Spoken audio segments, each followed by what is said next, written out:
Okay, we're rolling. First question, do you believe Bigfoot exists? You'd asked me that question 20 years ago, I would have told you you're crazy. Since then, he most certainly does. Have you ever seen Bigfoot? I most certainly have. Alright. Can you elaborate on that? Any stories you have? This was in Merriam Woods, Missouri. I was working, playing music in Branson, Missouri, living in Cedar Creek. A good buddy of mine that wrote, played also, lived in Merriam Woods. I mean, it's clear out in the woods. We had built a campfire to cook some groceries over an open campfire, and that had to have been what brought him in, was the smell of that food. Later on, when we got done, kind of cleaned up the area a little bit, we went inside his trailer and started playing music. Well, it was summertime, beautiful night, full moon, star was out, so we just turned all the lights off, and just, neither one of us needed to see our guitar to play it. And we were sitting there playing in the kitchen, and you had to have been to our left was his sink, you know, at the end of the trailer, with his window. Now, then mind you, this thing was up on blocks. You had to climb some stairs to get up into it. So it was up there a ways. And there he stood, and he was having the, I mean, he was bending way down like this. I was sober as a judge because I don't drink, and I damn sure don't do drugs. I've never been so scared in all my life, but at the same time, it was beautiful. It truly was. I know it wasn't a bear. I know it wasn't no ape, gorilla, none of that, because ain't none of them around there. But it had almost a cross between ape and a human-like face.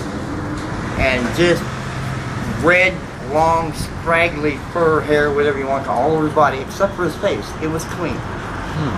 And stink, oh my goodness, he stunk like you wouldn't believe. About how tall do you think? Well, when he stood back up, I was probably looking at about his waist. If I would have to estimate, I'm going to say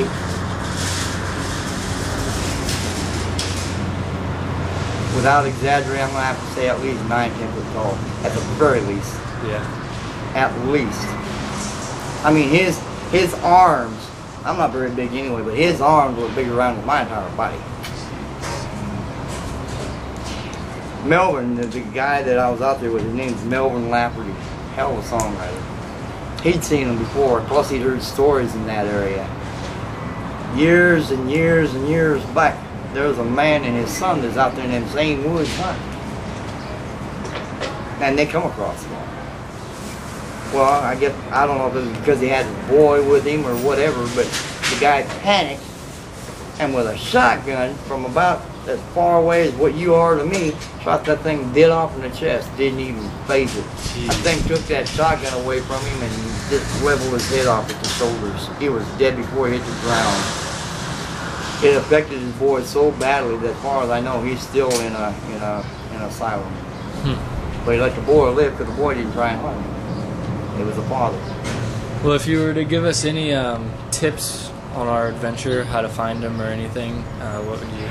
That I couldn't begin to tell you. It was just pure accident. But from what I hear, he's all over the country. He's been spotted here in California, Oregon. I definitely spotted him there in Missouri. Alaska. And depending on where you find him, he's going to be called Sasquatch, Yeti, an abominable snowman. But he's been spotted all over. As far as how to find him, if people knew that, there'd be a lot more information on him than what we have now. People that do spot him, it's just by mere chance, accident, coincidence, whatever. Being at the right place at the right time. All right.